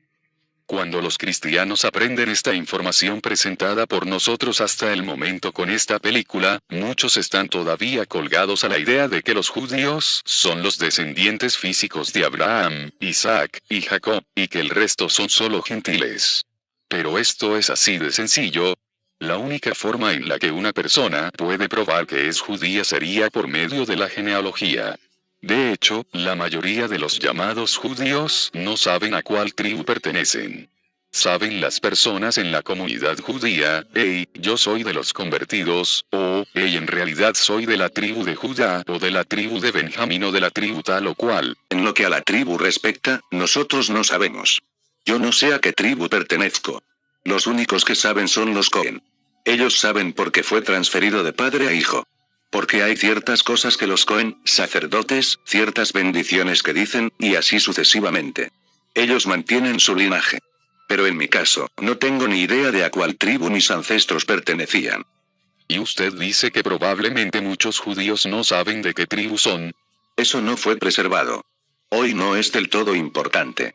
Si realmente hiciera diferencia quién es descendiente de Israel y quién no, entonces ¿por qué Dios nos dice que evitemos genealogías? La Biblia nos dice en Tito 3:9 que debemos evitar genealogías. El Nuevo Testamento es muy claro. No importa de dónde provengan tus ancestros físicos. En Cristo no hay judío o gentil. La Biblia lo dice muy claro, no hay diferencia entre un judío y un griego. Entonces, ¿por qué hoy día nosotros pensamos que hay una diferencia entre el judío y el griego? Y pensamos que de alguna manera, si alguien es descendiente de Abraham, Isaac y Jacob, de alguna manera son automáticamente las personas escogidas de Dios, sea que ellos crean o no en Jesucristo. Puede que ellos estén circuncidados en la carne, pero la Biblia dice que es la circuncisión del corazón y del espíritu lo que nos hace judíos ante los ojos de Dios. En 1 de Timoteo 1, el versículo 4 dice, ni presten atención a fábulas y genealogías interminables, que antes engendran cuestiones vanas, más que la edificación de Dios que es por la fe. Así te encargo ahora. En Tito, él dice, eviten genealogías. Y aquí él dice que eviten genealogías interminables. Ahora le voy a mostrar por qué las genealogías son interminables. Son realmente interminables. Esta es la forma como luce un árbol familiar. Al final de este árbol, tenemos una sola persona, la cual es usted. Ahora usted desciende de dos personas, ¿no es verdad? Su madre y su padre. Si queremos regresar una generación, usted viene de dos personas. Pero si regresamos otra generación, usted no solamente tiene dos abuelos, tiene 4 abuelos, y el número se continúa doblando porque usted tiene 2 padres, 4 abuelos, 8 bisabuelos, 16 tatarabuelos, y tiene 32 tatarabuelos. Eso significa que si quisiera hacer un árbol familiar y regresar 5 generaciones, tendría que tener un pedazo de papel muy grande, donde en la parte superior, tendría que tener 32 nombres de personas, porque esta sería la cantidad de ancestros que tendría directamente en esa 5ª generación. Ahora si quisiera regresar a la 6ª generación, el pedazo de papel tendría que ser 2 veces más amplio porque ahora tendría que tener 64 espacios para poner los nombres.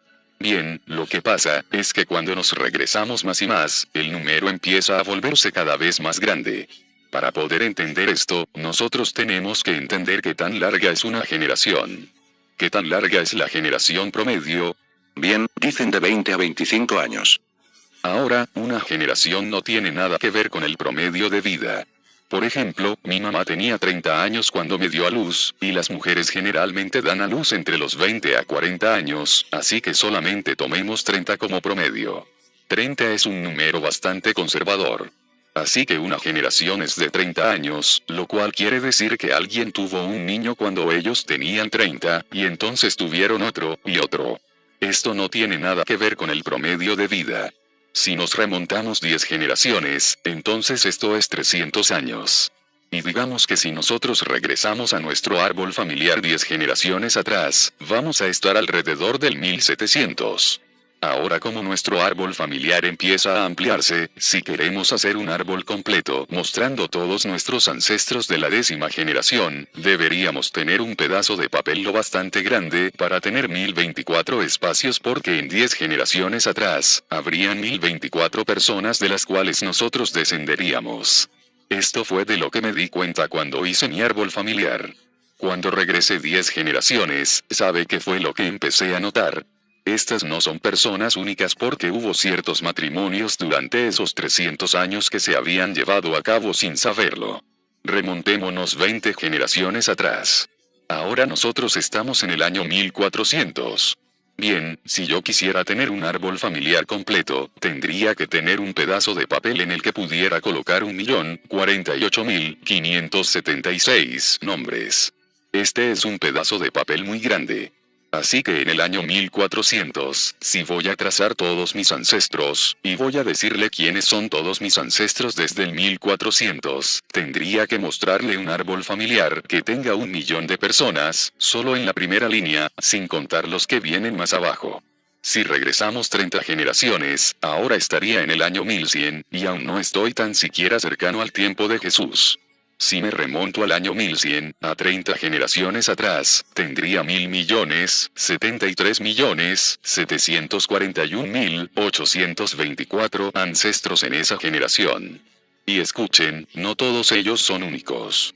Cuando hice mi genealogía, encontré un pariente que era mi 10ª tatarabuela en este lado y mi 11ª tatarabuela en el otro, porque las personas se casaban con su primo quinto o sexto sin saberlo. Mucha repetición se lleva a cabo. Lo que esto nos muestra es que hay muchas personas que descienden de la misma persona. No pueden dejar de casarse. Es imposible no hacerlo por la magnitud de los números. Pero el número real al cual queremos remontarnos no es el 1100. Regresemos al año 70 DC, porque en ese año fue cuando los judíos fueron dispersos. Ahora cuando usted dice dispersos por todo el mundo, ¿se refiere en sentido literal? Todas las naciones. Sí, en todo el sentido literal. Si nosotros nos remontamos al año 70 DC, y nosotros tuviéramos un árbol familiar que mostrara todos nuestros ancestros, y como todos ellos están conectados, la línea superior tendría que tener 18 quintillones, 446 cuatrillones, 744 trillones de nombres desde el año 70 DC. Ahora, ¿quién cree que había 18 quintillones de personas viviendo en el tiempo de Cristo o poco después? No. De hecho, la población aproximada en ese entonces era de 200 millones. De esos 200 millones, digamos que había 7 u 8 millones de judíos. Usted dirá, bien, no me gusta ese número. Ese número no va a importar en un minuto, así que llamemos este 7 u 8 millón. Si habían 200 millones de personas para el tiempo en que el templo fue destruido, 7 u 8 millones de ellos eran judíos, entonces esto significa que si yo tengo un ancestro de esa era, hay una probabilidad de 27 de que yo sea judío. Así que piense en esto. ¿Qué pasaría si yo comprara un billete de lotería, y la probabilidad de que ese billete de lotería sea el ganador son una de 27, porque ese es el billete ganador que dice, usted es un judío, usted es del pueblo escogido, usted es de Israel, usted es un verdadero israelita. Tengo una posibilidad de 27. Usted dirá, bien, Pastor Anderson, si usted tiene una posibilidad de 27, probablemente no va a ganar esa lotería, porque usted tiene 26 posibilidades de perder. Ok, pero ¿qué pasaría si yo compro 18 quintillones de billetes de lotería?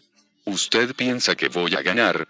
Permítame preguntarle esto. ¿Cuántas veces tengo que pegarle al gordo de la lotería para ser descendiente de Abraham? ¿Cuántas veces le tengo que pegar al gordo para ser descendiente de Israel? Usted dirá, bien, usted sabe, soy negro, soy de África. ¿Cómo podría estar relacionado con Abraham? Bien, piense en esto. Piense en los hijos de Israel.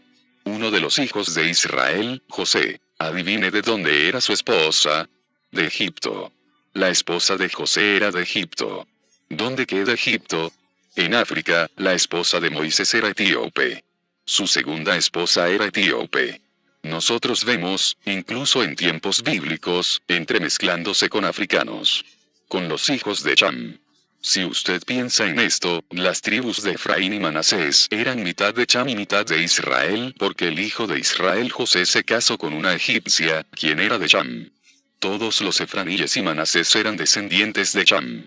No solo eso, pero a través de toda la historia hemos tenido mercaderes, misioneros y conquistadores. Piense en el imperio mongol que fue por todo el mundo y conquistó China, Japón, Corea, todos los barcos que navegaban e iban de aquí para allá y a todas partes. Usted solo necesita tener un ancestro, uno de sus millones y millones de ancestros, usted solo tiene que tener un descendiente que provenga de Israel, y usted es un descendiente directo de Israel. Usted dirá, oh, yo soy 100% blanco, oh, soy 100% asiático, soy 100% africano. No, usted no lo es, nadie lo es. Las personas se han estado casando y entremezclándose por miles de años. Así que usted no puede tener una población pura. La Biblia está en lo correcto cuando dice que todos somos de una misma sangre. Incluso poblaciones de las cuales pensábamos, esa tiene que ser 100%, ellos no lo eran. No existe el 100%. Usted puede sentarse allí y tener su genealogía interminable, la cual no será precisa, porque usted sabe lo que no puede decir de una genealogía. Alguien que cometió adulterio, y mintió, y le dijo a su esposo, oh sí, este es tu hijo, y él no lo es. Muchas personas que hacen su genealogía, lo toman como una clase de evangelio, cuando en realidad podría pasar lo que usted llama eufemísticamente, eventos no paternales. Hay un índice de no paternidad, el cual ha sido estimado en 0,05% por generación. Así que si nos remontamos 20 generaciones, usted está propenso a tener un evento de no paternidad. Esta es la forma suave de decirlo, y si usted considera que una generación es de 20 a 25 años, significa que en 500 años, usted llega a esa línea de tener un evento de la no paternidad. Cada 500 años, En una sola línea. en una sola línea. En una sola línea. ¿Pero cuántas líneas tiene usted? De verdad, si alguien traza su genealogía, ellos no pueden decir realmente, hey, yo sé ciertamente toda la historia, porque yo estoy mirando esta genealogía. Los exámenes de ADN revelan mucho más. El DNA no miente. Las personas mienten, pero el DNA no miente. Exacto, las personas pueden decir, hey, soy judío, o no soy judío, pero el ADN. El DNA no tiene agenda.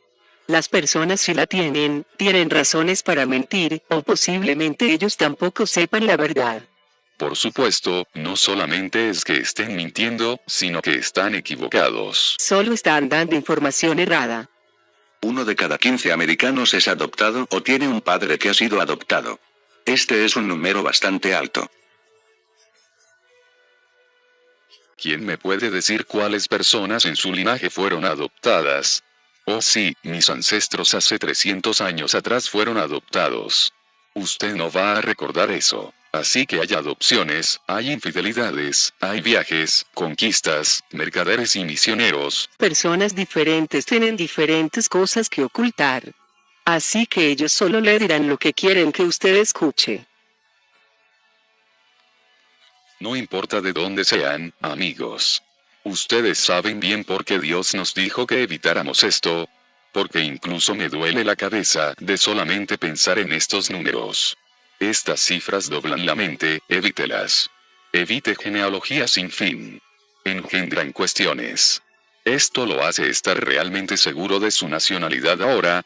No, esto trae muchas preguntas.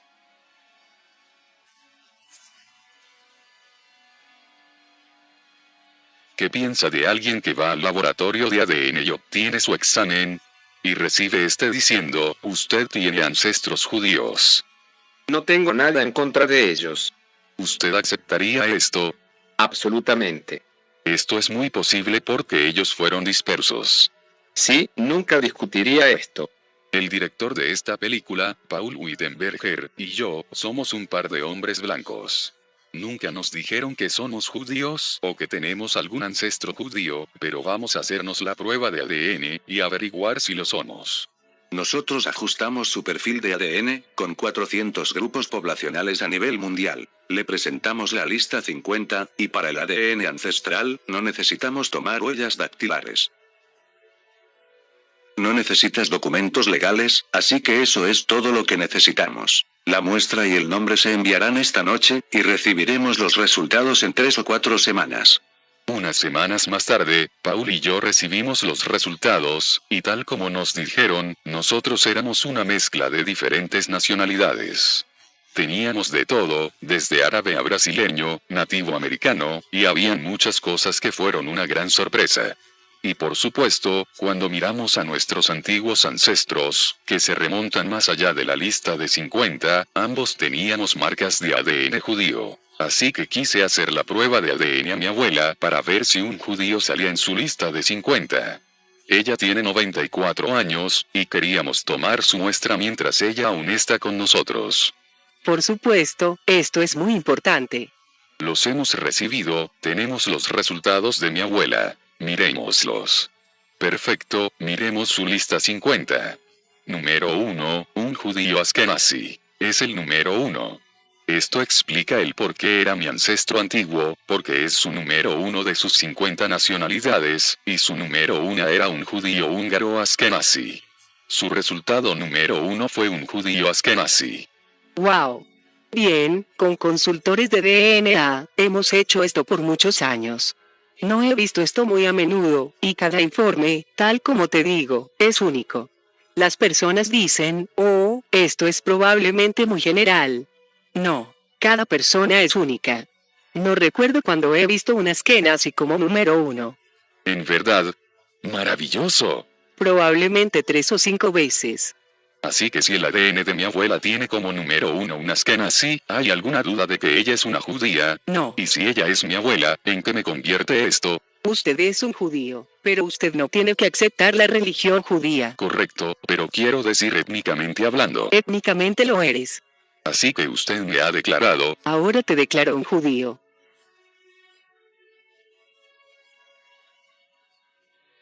¿Es eso realmente a todo lo que se reduce? Por favor. ¿ADN? ¿Estás bromeando? ¿Qué me dice de Jesús? ¿Qué me dice de la fe en Cristo? ¿Cómo es posible que las personas escogidas de Dios sean determinadas solamente por el ADN? Miren, no importa lo que su genealogía diga. No importa los resultados de su ADN, nada de eso es importante. Lo único que importa es que somos los hijos de Dios por medio de la fe en Jesucristo. Hay muchas pruebas de que el Israel físico no es el Israel del cual Dios está hablando. Nosotros quienes hemos creído en Dios, quienes tenemos la fe de Abraham somos los hijos de Dios. Nosotros somos la simiente de Abraham. Romanos 9:7 dice, ni por ser simiente de Abraham, son todos hijos, mas, en Isaac te será llamada simiente. Esto quiere decir, no los que son hijos de la carne, estos son los hijos de Dios, mas los que son hijos de la promesa, son contados en la generación. Así que la Biblia dice los hijos de la carne, los hijos físicos de Abraham, este detalle específicamente y dice ellos no son los hijos de Dios. En Gálatas 3, se explica que nosotros somos los hijos de Abraham. Sabéis por tanto, que los que son de la fe, los tales son hijos de Abraham. Me sorprende sin embargo, cómo los cristianos pasan por alto Gálatas 3. Ahora yo tengo casi 70 años. Soy un hombre viejo, pero nunca en mi vida he escuchado un sermón sobre Gálatas 3:29.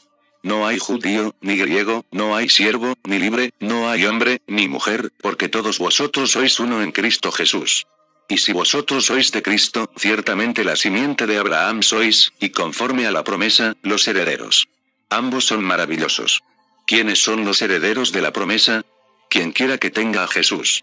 Si leen Efesios 2:11, por tanto, acordaos que en otro tiempo vosotros los gentiles en la carne, que erais llamados incircuncisos por la que se llama circuncisión, hecha con mano en la carne, que en aquel tiempo estabais sin Cristo, alejados de la nación de Israel, y extranjeros a los pactos de la promesa, sin esperanza y sin Dios en el mundo. Mas ahora en Cristo Jesús, vosotros que en otro tiempo estabais lejos, habéis sido hechos cercanos por la sangre de Cristo. Versículo 19. Así que ya no sois extranjeros ni advenedizos, sino juntamente ciudadanos con los santos, y domésticos de Dios.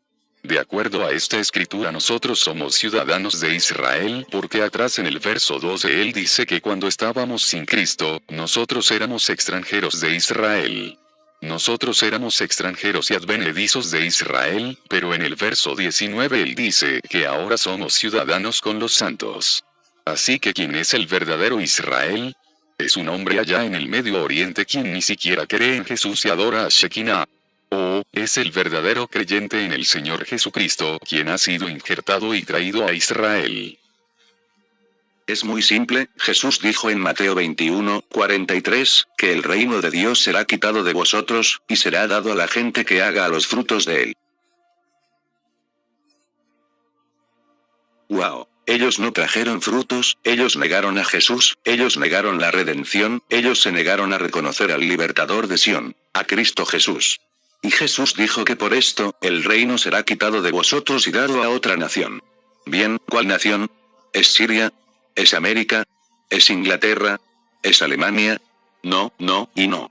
Es una nación espiritual. Mas vosotros sois linaje escogido, real sacerdocio, gente santa, pueblo adquirido, para que anunciéis las virtudes de aquel que os ha llamado de las tinieblas a la luz maravillosa. Vosotros, que en el tiempo pasado no erais pueblo, mas ahora sois pueblo de Dios, que en el tiempo pasado ni habíais alcanzado misericordia. La Biblia no es un libro sobre Dios bendiciendo a una sola nación. Fue por esto que Dios le dijo a Abraham, en ti serán benditas todas las naciones de la tierra, y esa bendición es por medio de la simiente de Abraham, el Señor Jesucristo. La Biblia dice en Hebreos 11, que Abraham no estaba buscando una tierra física. Él estaba buscando por una nación que tuviera fundamentos, y cuyo diseñador fuera Dios. Nosotros como cristianos estamos buscando una nueva Jerusalén. Estamos buscando una ciudad celestial como la que Hebreos 11 nos señala. Empero deseaban la mejor, es a saber, la celestial. Por lo cual Dios no se avergüenza de llamarse Dios de ellos, porque les había aparejado ciudad. Dios ha preparado una ciudad para nosotros, una ciudad que no podemos encontrar físicamente en esta tierra porque es una ciudad celestial. Es algo que Dios ha preparado para los que tienen fe en Él. Cuando buscamos a Sión, y cuando buscamos a Jerusalén, no estamos buscando por la que es ahora, no estamos buscando por la que podemos tocar, no estamos buscando por la que es espiritualmente Sodoma y Egipto. Estamos buscando por la que es celestial. La Biblia dice en Hebreos 12:22. Mas os habéis llegado al monte de Sión, y a la ciudad del Dios vivo, Jerusalén la celestial, a la compañía de muchos millones de ángeles. De acuerdo al Nuevo Testamento, Sión es celestialmente Jerusalén, no la física, la cual existe ahora. La Jerusalén celestial descenderá del cielo. Esa es nuestra capital, esa es nuestra Sión. Yo soy Israel. Esas personas allá no son Israel. Por esta razón Pablo dijo, no son de Israel. ¿Quiénes son de Israel? Ellos pueden ser de Israel genealógicamente, pero ellos no son de Israel como Dios lo cuenta. Su intención original eran las personas que están en alabanza y gloria a Él. Nosotros como cristianos somos las personas escogidas de Dios, somos el verdadero Israel, y estamos marchando a Sión. El nombre de este video es Marchando a Sión. Nosotros sabemos que como el gran título de una canción cristiana, significa marchando con Jesús a la cabeza. Nosotros solemos cantar una canción que dice, estamos marchando a Sión. Me encanta esa canción. Estamos marchando a Sión, la hermosa Sión, estamos marchando arriba para Sión, la hermosa ciudad de Dios. Esta es la ciudad de Dios, se sienta en los lados del norte. Esa es la casa de Dios, y un día Él la traerá a la tierra. Heredaremos la tierra porque somos los hijos de Dios. Nosotros quienes hemos creído en Cristo somos las personas de Dios, somos Israel, somos los príncipes con Dios, y vamos a reinar con Él por siempre. Me encantaría ver el Corán tirado, destruido y puesto en la hoguera. No porque odie a los musulmanes, no. A mí, me encantaría que se convirtieran a Cristo. Pero también, me encantará ver el Talmud, y todos sus 36 volúmenes ardiendo. Oh, qué hoguera tendríamos con esto. Como cristiano, digo, que existan esos libros. Que exista el Corán, que exista el Talmud. Porque si las personas los leen, y luego ellos, leen el Nuevo Testamento, ustedes llegarán a la conclusión, de que Jesucristo, es el Señor.